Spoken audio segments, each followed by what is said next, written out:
Today is March 18th, 2024, and we're doing prayers for your husband or husbands. Depends on who you are, and yes, even in the United States of America, go Utah. It's husbands or wives. It can be if you want. You're not forced to. Okay, yeah, today is marriages.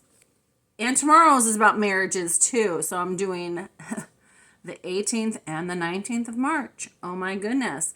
God on our own, my husband, because I don't want wives, cannot fulfill your desire for him to love me as you love the church. Let me say that again. God on his own, my husband, cannot fulfill your desire for him to love me as you love the church. But you are love, and you live in him.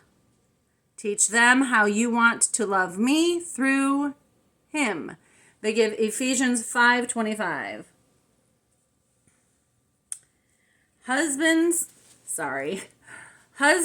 love your wives just as Christ also loved the church and gave himself up for her.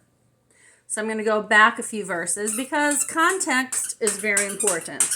And if you study hermeneutics, yes, it's very important. So, verse 22, wives, be subject to your own husbands as to the Lord, Yahweh. For the husband is the head of the wife, as Christ also is the head of the church. Christ himself being the Savior of the body. But as the church is subject to Christ, so also the wives ought to be to their husbands in everything. Husbands, love your wives, just as Christ, the Savior, also loved the church and gave himself up for her, so that he might sanctify her, having cleansed her by the washing of water with the word, that he might present to himself the church in all her glory, having no spot or wrinkle or any such thing, but that she would be holy and blameless. So husbands ought to love their own wives, yes, it has plural there, as their own bodies. So he who loves his own wife loves himself.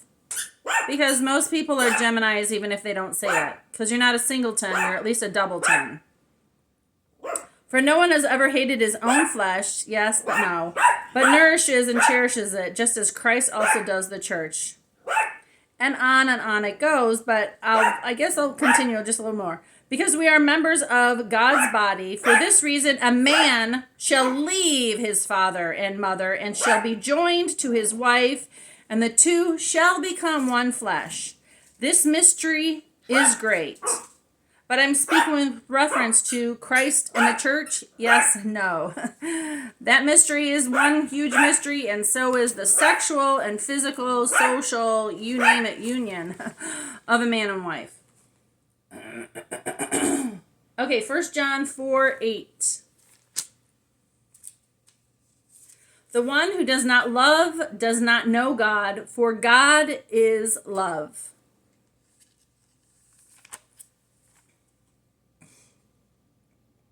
And 2 Corinthians 4:7. But we have this treasure in earthen vessels, so that the surpassing greatness of the power will be of God and not from ourselves. Let me go up a little bit. For we do not preach ourselves, but God as Lord, and ourselves as your bondservants for Jesus' sake. For God, who said, light shall shine out of darkness, is the one who has shone in our hearts to give the light of the knowledge of the glory of God in the face of Christ. But we have this treasure in earthen vessels, so that the surpassing greatness of the power will be of God and not from ourselves. We are afflicted in every way, but not crushed, perplexed, but not despairing, persecuted, but not forsaken, struck down, but not destroyed, always carrying about in the body the dying of Jesus, so that the life of Jesus also may be manifested in our body. For we who live are constantly being delivered over to death for Jesus' sake, so that the life of Jesus also may be manifested in our mortal flesh. So death works in us, but life in you. But having the same spirit of faith, according to what is written, I believed, therefore I spoke. We also believe, therefore we also speak.